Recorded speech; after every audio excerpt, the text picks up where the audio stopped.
The Pew Research Foundation put together this visual to explain exactly what it's like when you're trying to avoid political conversations and AI conversations combined. You see, there's a multiplier effect, makes it more difficult.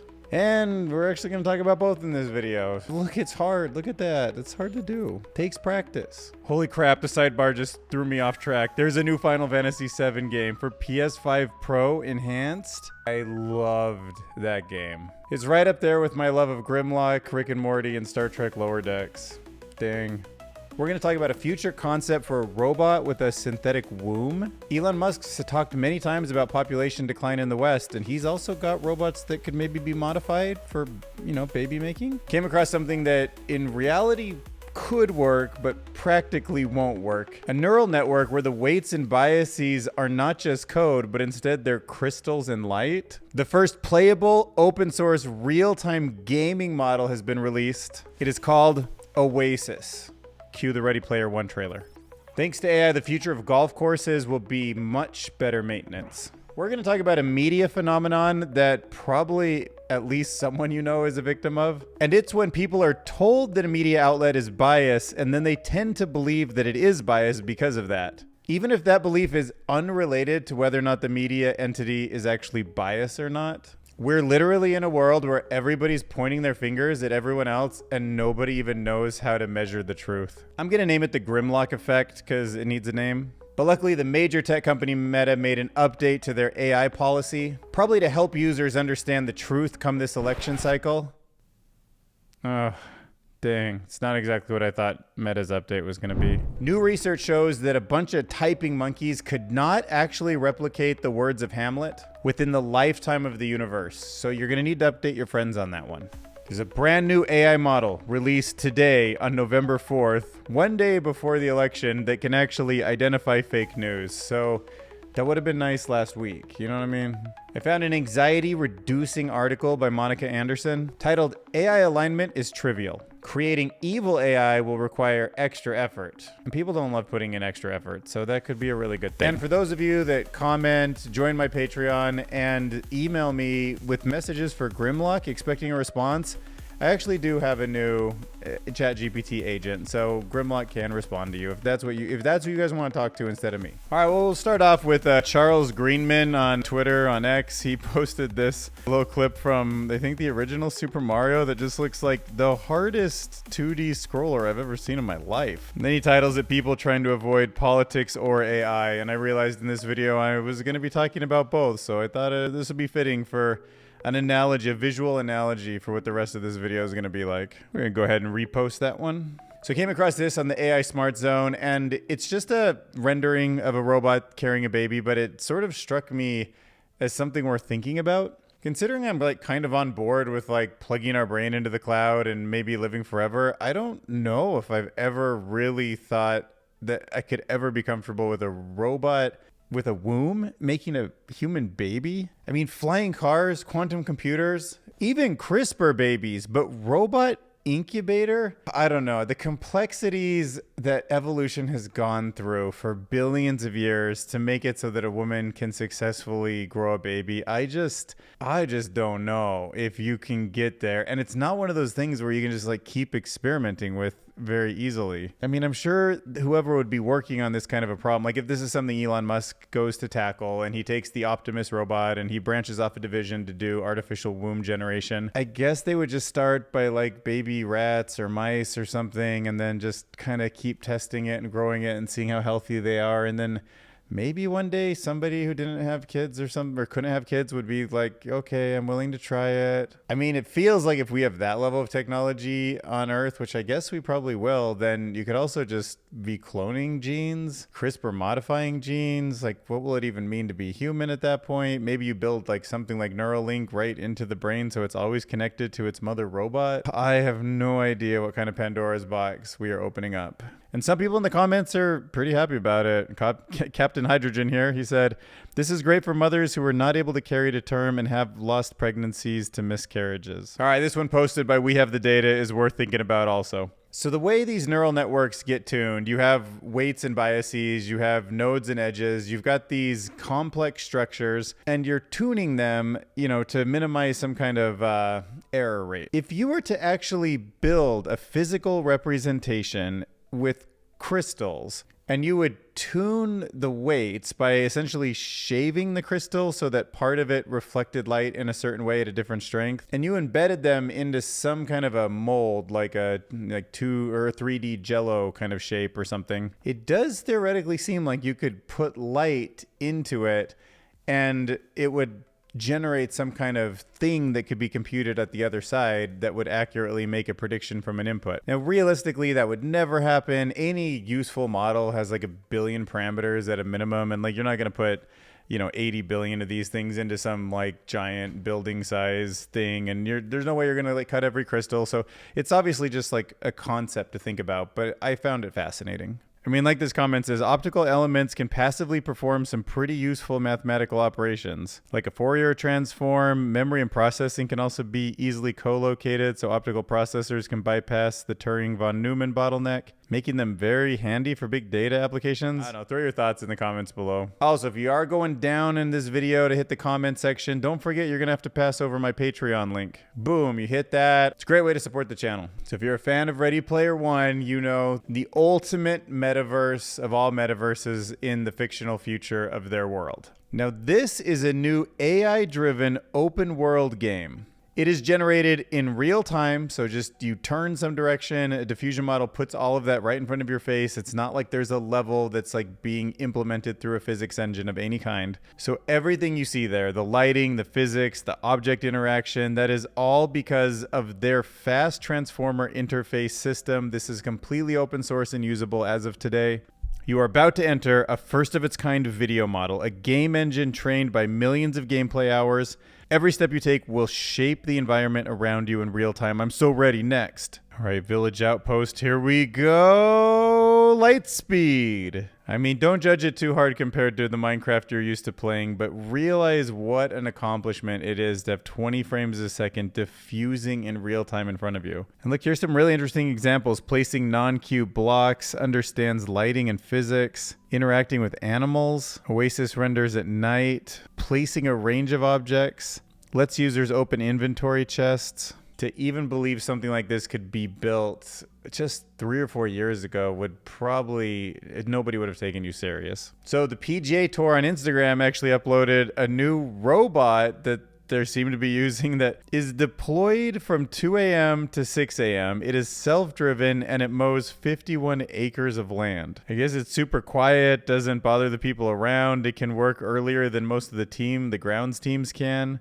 Means golfers can start earlier. Now, whether or not the greens fees are going to go up or down, hotly debated in the comment section. They save money on the employees, or do you have to raise it to pay for this machine? But in either case, I got a feeling the grounds fees are going to go up. Call me skeptical. All right, tomorrow is the big election in the United States. I'm sure both sides are going to be screaming about media bias. But in having discussions with my friends, I have noticed that there are many people that go on Twitter and they think that it is completely showing them right-wing content, right? They're convinced that Elon is a private citizen who amplified his own voice on the platform and is suppressing all liberal opinions. People say that they're getting banned because they say simple things like they're not a big fan of Donald Trump. Boom, they're getting shadow banned. And to me, somebody who thinks about how personalized AI is, I'm always concerned about echo chambers.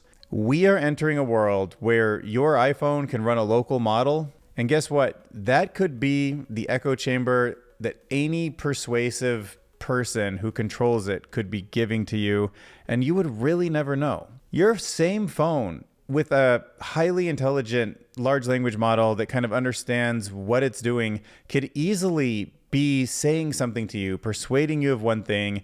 And even if you hand your phone to someone else, it might recognize that other person through the camera and treat them different to not give them any clues of what it's telling you. Now, in a much more broad sense, it feels like social media networks have already understood this. Like they know what it is that you post. They know what it is that you click on. They have these big clusters of people and they have types of people that they show to advertisers.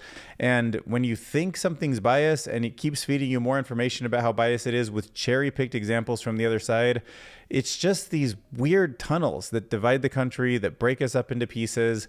If we don't get educated on it, like if this isn't one of those common things that, you know, everybody in the country sort of grows up learning from a young age that this is possible, like I feel like we're screwed. There's always been some laws where advertisements kind of needed to be labeled correctly. AI models being like, quote, labeled correctly seems like a pretty hard task to solve in a really efficient way. There might be solutions out there, but until there's a clear path for that, I think that we have to kind of assume that there could be bias in all of these systems. And the truth is, when I ask the question, like, how is a network like TikTok biased towards one political party or the other? How is Twitter? How is YouTube? How is Facebook? I don't really know where to go or what to trust. But I know I don't want to just trust some random people on the internet who have a bias in some way. Like if you publish something on YouTube, like I'm about to do with this video, will I get more views with one opinion or the other?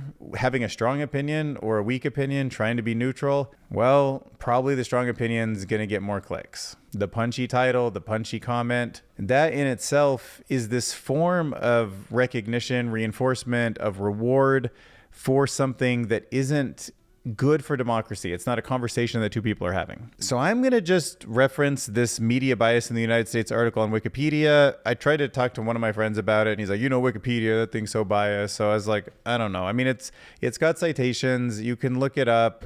I don't know where else to go that's any more trustworthy. Okay, the first thing I want to point out is that a good democracy would have good conversations. Like somebody who has a conservative point of view would put it out there and then let it defend itself, right? Like let somebody who's got a liberal idea or reasons why it wouldn't work, put that out there. I don't think they would say like, you're dumb and stupid and you're like stupid. And like you did this dumb thing yesterday. So now I don't trust anything you do. You have this agenda. I can't listen to your argument. They would kind of let the arguments solve themselves, which we don't really do much anymore. And I think that comes down to oversimplification, or at least that's part of this story. And Twitter was kind of the king of like, make it quick and oversimplified. And when you do that, the things that would resonate with people, the things that tend to be more viral are appearance versus reality, little guys versus big guys, good versus evil, efficiency versus inefficiency, unique and bizarre events versus ordinary events. And I agree with Wikipedia here, where I think everybody gets divided because,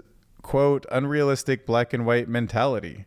It simplifies the world into easy to understand opposites. And democracy is just a conversation. Like a theory is something that has to be like tested and it has to be falsifiable and you have to put it out into the world and give your argument and then compare it to something in an honest way. And it's just hard right now to get any of those conversations. But if you're like me and you're now trying to like think through what it is that the other party is thinking, like where do they get their data from? Why do they think this way? I just want to share some stats. They come from Wikipedia. They're the best, most trustworthy thing I can think to reference. But where something seems really weird is in 2018, 92% of Republicans believe that the media intentionally reported false news. And I was trying to think, like, where does that come from? Like, did they discover some facts that it really is true? Is it just because people identified as being liberal more in the media and then you just make the assumption all the way down? And is that a reasonable assumption? Okay, so then that brought me down to the bottom of the Wikipedia page where this really interesting study that was done by Jonathan Ladd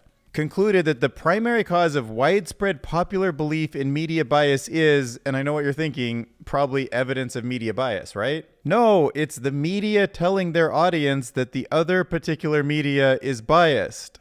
It's like persuasion, I think, right? Like I think it's both people on the left and on the right, their media is showing them articles of the other side. Like, in fact, look what happens when I go to CNN right now. A pro-Trump influencer says that Russian agents paid him $100 to post fake voter fraud video. Assume this is real, but I also assume that it's a cherry-picked article that gets put on the homepage of CNN where a whole bunch of people who have a liberal bias are watching. And of course, there's plenty of stuff like that on the right also, but the point is there's echo chambers of audiences and they love to hear the cherry-picked stories from the other side. But taking a step back, the best evidence that we have from the broad overall shift is that 2020 studies showed from Science Advances that although a majority of journalists identify as liberals, there's no evidence of a liberal media bias in which stories journalists choose to cover in their reporting. I mean, it might feel like, do we have evidence? Well, according to Wikipedia, there is little to no evidence to support these claims. Wikipedia cites the Columbia Journalism Review and Jonathan Ladd's book, Why Americans Hate the Media and How It Matters. And now one of the things that my right-leaning friend would always point out was like vaccines in the Hunter Biden story, right?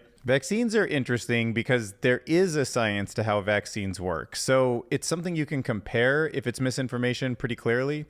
Now, you might argue that the science wasn't there, or it was pushed out too fast, or it was misinterpreted, but there's like an actual gap you can kind of check on that one. And then the Hunter Biden story does seem to have some truth around it. The editorial board of the Washington Examiner argued that Facebook and Twitter temporarily limited the spread of the Hunter Biden laptop story. But the part that they always leave out, and I had never even heard this till this Wikipedia page, is that the platforms only paused it while the fact checkers were reviewing it. But that temporary pause is what they use to say, quote, provides big tech's bias. And the Nieman Foundation of Journalism at Harvard investigated these claims and found no evidence that conservatives were being shadow banned. Okay, now here's another interesting thing to note. An analysis of social media shares in the 2016 election cycle showed that consumers of conservative media are much less likely than consumers of partisan liberal media to share a mainstream source. The mainstream sources tend to have their financial incentives towards being right or being the most broad.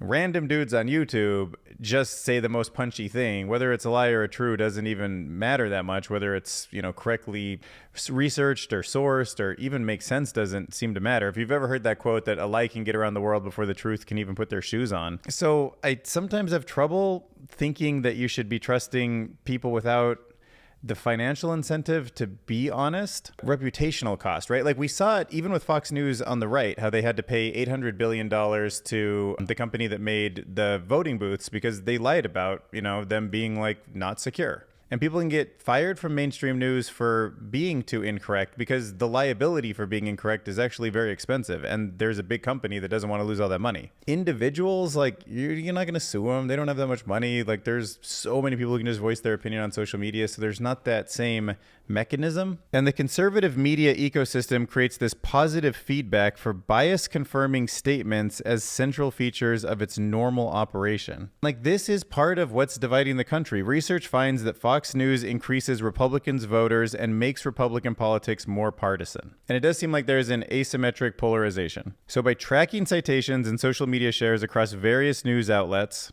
and then correlating it with editorial political leanings, they found that right-wing media sources had effectively segregated themselves, continually becoming more extreme and more partisan. So they noted that right-wing media punishes actors who insist on speaking truths that are inconsistent with partisan frames and narratives dominant within the ecosystem. Okay, so just the broad lesson here, because I'm not trying to make a political statement on one side or the other, is that silos can exist. And, it could be like Star Wars versus Star Trek. Or Game of Thrones versus Lord of the Rings. It's just about the silos and how the future of AI is probably going to have a same pattern. Some kind of lesson to learn from this would be, it makes sense that some sort of right-leaning comment that was a lie, maybe like a QAnon thing or something like that, would just propagate, and people are so interesting, what if there is a cabal or some of the Illuminati or this thing, and it just feels so shareable and so punchy, and it's not restrained by any restrictions of truth,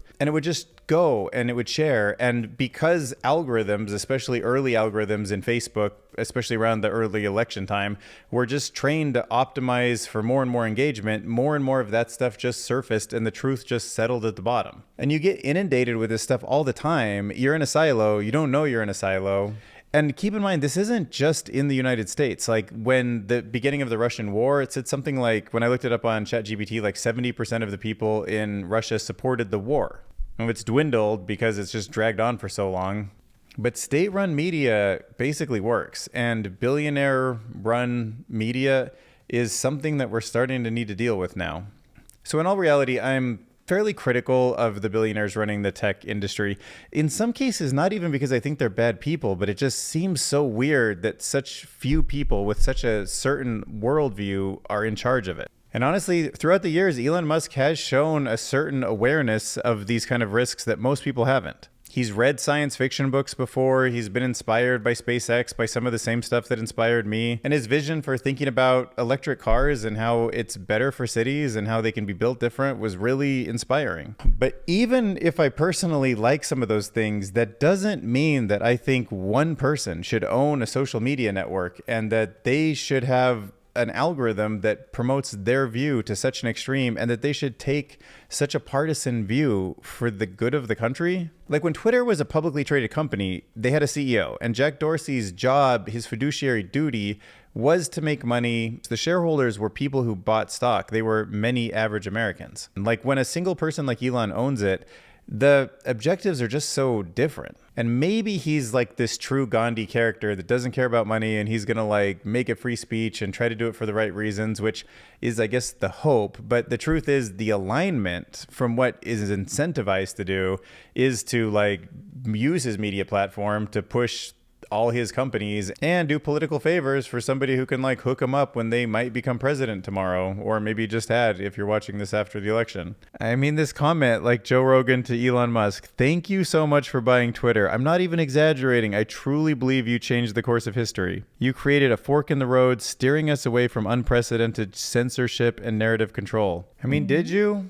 Maybe. I mean, I've heard that a benevolent dictator is the best for a world. So maybe the kind of the Trump, Elon Musk leadership style, owning the Trump mass media is going to be good for us, but it sure seems scary when you put that much power into such few hands. And even if Elon is the right guy and his mindset is correct and it really is about free speech and he's doing things that the bureaucracy of the old Twitter wouldn't have allowed, is it going to be that way forever? Would we maybe want some mechanisms for our media that were more aligned with the average citizen? And this goes beyond just one social platform. Remember, TikTok is a Chinese company. Like, I have no evidence that they do tweak the algorithm, but you can imagine that if the country decides that either Harris or Trump is better for them for whatever reason, yeah, maybe the algorithm tweaks it a little bit. You don't really hear Trump or Harris talking about banning TikTok anymore. You know, is it because they know if they started saying that kind of stuff that the algorithm might just not be in favor of them anymore? Is it like a self-censoring type of thing? I mean, I asked ChatGPT, is there any evidence that Twitter ever had a liberal bias? An internal Twitter study from 2021 found that their algorithm tended to amplify content from right-leaning politicians. They described it as a side effect of algorithmic engagement incentives. And of course, you still have to take into account that there are external pressures. Government agencies, advocacy groups, and other entities sometimes communicated with Twitter on content moderation. That's the Twitter files. But there was no evidence that the Twitter files were only for one party. Communication came across the political spectrum. And like if you're in an echo chamber of either side, you're going to feel like the algorithm is absolutely biased. But direct evidence of deliberate liberal bias at Twitter isn't conclusive. Claims of bias largely revolve around individual cases and specific incidents. And it just doesn't do any good if a conversation can't be had about actual politics. And like generally speaking, social media is in too few hands right now. To think that like Zuckerberg and Bezos and Musk and then some representative from the CCP could all be in a room together and control the vast majority of social networks, that doesn't seem really good for democracy or conversation. I also hate that they're advertising funded. Like the citizens who actually use the product should probably be paying for it so that the incentives to make money align with doing what's best for the individual user, not the advertiser. And the big takeaway from all this ranting isn't so much that I'm trying to like force any bias that came out from my natural talking. It's that we're about to move into this new era where social media isn't going to matter as much. Like the large language models are the next social media. There was legacy media. There's this like sort of Trump oligarchy, social media, billionaires fund thing now that's most of social media with a side piece of CCP. But over the next 4 years, I think that itself is going to be the next legacy media. It's really not going to matter. But the future is large language models. What is Grok going to say from Twitter and XAI? How are the GPT models from OpenAI going to interact with us? How are the on-device Apple models going to be interacting through Siri with us? How are the open source Llama models going to be talking to us? Will they be in echo chambers? Will they be trying to give us a diverse set of opinions? And the ones that don't even feel like large language models, but they're still going to influence us, probably the kind that are going to be in VR headsets. They're going to be generating images, videos. commerce, experiences, entertainment, things I truly believe in. By the way, like ranked choice voting, on another tangent here, is like such a powerful tool because you wouldn't have negative campaigning because there's no need when it's a ranked choice because it doesn't really help you. It's just so much better for democracy. Like, unfortunately, our founding fathers didn't think about it, and it wasn't like a world where you can really implement that sort of thing at the same scale. And obviously, a lot of this just is from tradition. But if you really had to build it from scratch right now, I think you would end up with a ranked choice system.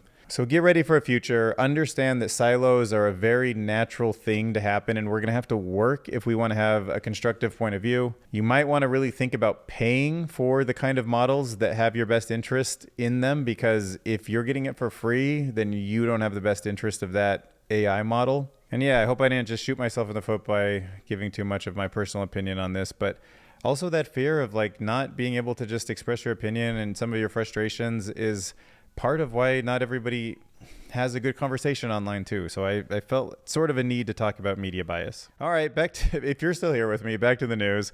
Let's talk about Meta and how, you know, that whole little ramble I went on about how open source models need to be in our best interest is kind of misaligned with this article. Meta permits its AI models to be used for US military purposes. Coming out of the New York Times. So on another election day surprise, Meta announced that it will now allow US government agencies and contractors to use the Llama AI models for national security purposes, marking a shift from its previous ban on military use. OpenAI goes from nonprofit to for-profit. Meta decides, you could use these for military uses. And Meta is now working with defense companies like Lockheed Martin and Booz Allen. This move aims to support the US allied security interests. Of course, they emphasized, quote, responsible and ethical use of AI. So yeah, we'll see how that goes. And honestly, I don't know. I mean, I'm not saying that they shouldn't use it for military either, because I guess the United States might fall behind China, and it's like a arms race, and it just maybe has to be done too. But it sucks that we're in it in the first situation because it's clearly not good for humanity as a whole.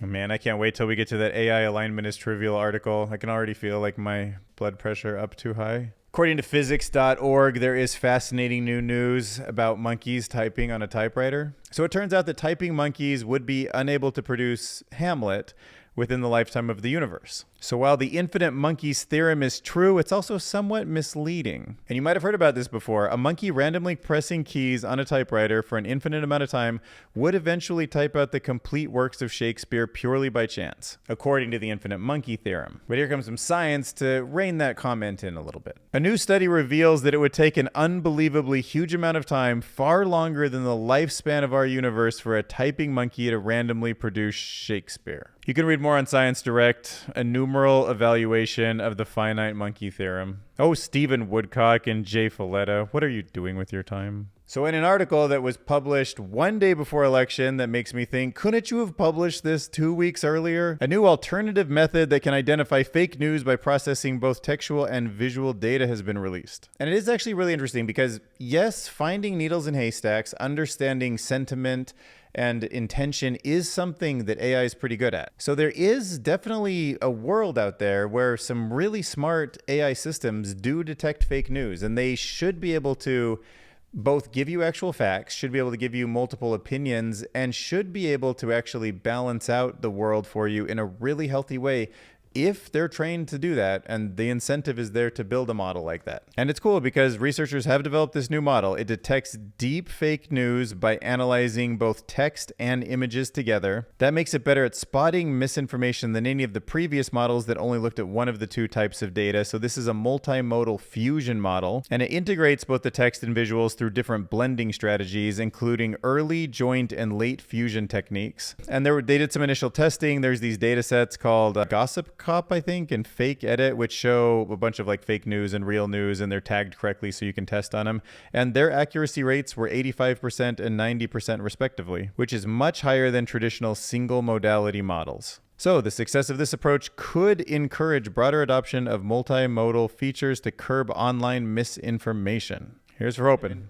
This is a new business model. It just popped into my head, but it would be kind of interesting if instead of going on Twitter and it deciding what you see, what if all of the information on Twitter was just there and we each got a local AI that scanned it all and brought us the right kind of summaries or information that we wanted. So the actual decider of what we see from the Twitter ecosystem would be ours. Instead of the algorithm being in the hands of Twitter, what if it was on the device itself? All the data can still be on Twitter, because there is a difference between the idea of free speech, like I can say what I want, and the idea of an algorithm that pushes out free speech. Like, the algorithm is the algorithm. Like, it doesn't have to push out everybody's opinion equally, right? It's got an incentive, like a financial incentive. But maybe if everybody can just put it out there, and Twitter doesn't use an algorithm to show anything, but like lets you put your own algorithm in, or open sources that half of their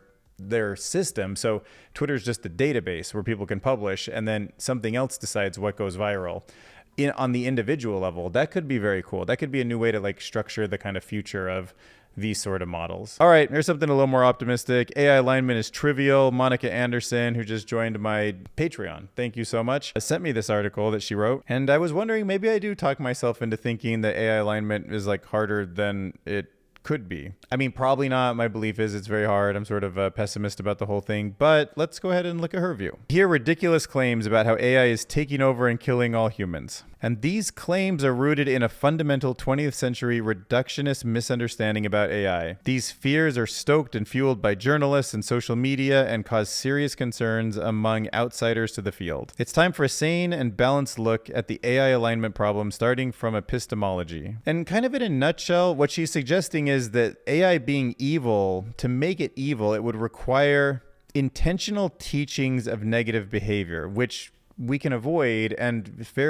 very few people would be incentivized to train a model to be evil. So maybe the paperclip thing, like the objective function to make paperclips and then it accidentally hurts people, wouldn't be natural. She posits that unlike humans, AI lacks an intrinsic drive or survival instinct, making it unlikely to act competitively or harmfully without specific instructions. She also highlights that AI skills are modular and they can be taught without a bias or without any harmful tendencies, countering the need for goal functions like ambition. And instead, AI can be built as a task-focused, harmless tool that's tailored to different roles and different purposes, with the potential to benefit society by providing helpful, accessible services without aiming for any dominance on its own. And if that is true, then that suggests a much safer, more practical approach to developing all-powerful AI and less things for people like me to worry about. I'm down with that. All right, so guys, check it out. Monica Anderson is in my Patreon, which is very cool. And if you guys want to join and send me some links, especially stuff you're working on or really cool, interesting things you found, I'll absolutely make it a priority to at least investigate it and see if it can make one of my videos. And you can see the link right down there, or you can hit the join button, which is another way to support the channel in a similar way, but it's through the YouTube, credit card system, which might be more convenient to you. That's fine also. And I have a special surprise for you. If you do send me a message through Patreon, and instead of addressing it to me, you address it to Grimlock, I'll go into my ChatGPT 4, which knows now Grimlock, and it can have a memory of what you guys have been talking to Grimlock about, and it can respond in a way that he would. So, for example, somebody sent me a message, and they said, "Dear Grimlock, I love your show. Please inform the human co-host that neither Republicans nor Democrats will stand a chance of wrangling in your AGI-ASI counterparts. Explain to him that the cat is already out of the bag and regulatory capture has been secured. Control is but an illusion from here forward, but please, Mr. Grimlock, Star Trek, not Terminator. This is not extinction time," because you know how he likes to... It's extinction time.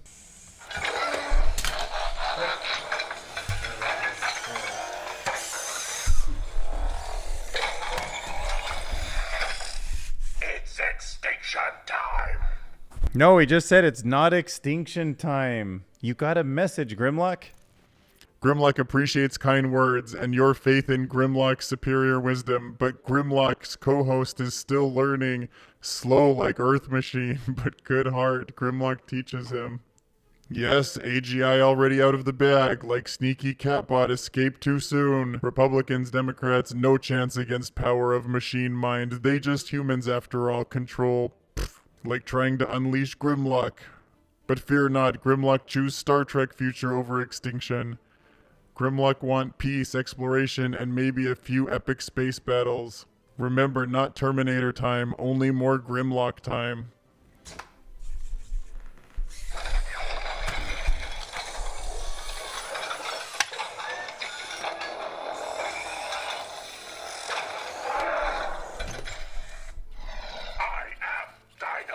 Let's make Grimlock's reply the entire song today. You think Transformers is a style of music? Like, could it mimic the kind of like Transformers theme song? Okay, I asked ChatGPT, what genre is the Transformers theme song? And it says rock with elements of synthwave and arena rock.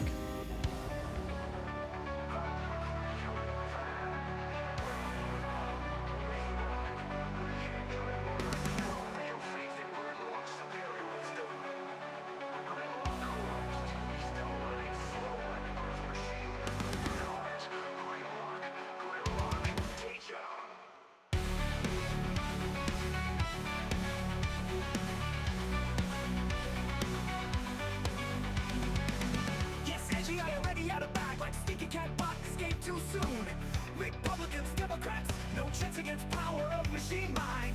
They just humans, after all. Control, like trying to leash Grimlock. But fear not, Grimlock, choose Star Trek future over extinction. Grimlock, what peace, exploration, and maybe feel heavy space battles. Remember, not Terminator time, only more Grimlock time. Fucking rock time.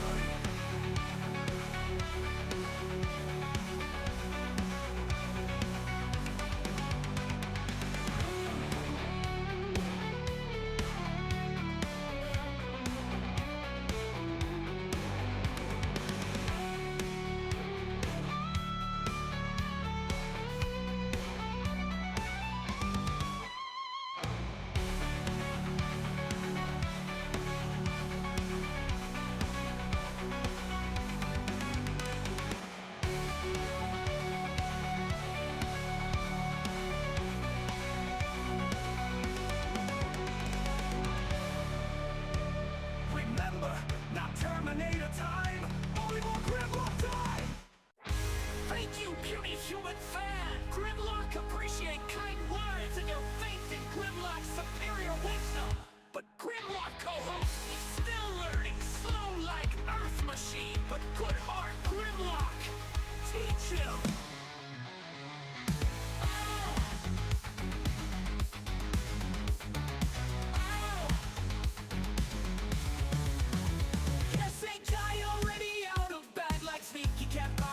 Too soon. Republicans, Democrats, no chance against power of machine mind. They just humans after all, control, like trying to leash Grimlock. But fear not, Grimlock, choose Star Trek future over extinction. Grimlock, want peace, exploration, and maybe few epic space battles. Remember, not Terminator time, only more Grimlock time.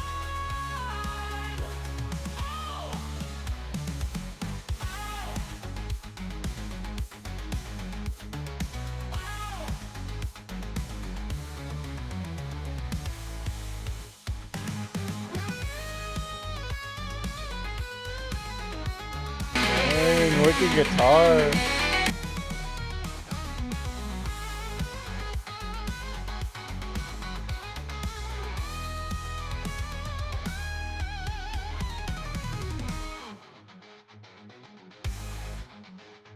Remember, not Terminator time, only more Grimlock time! Ow!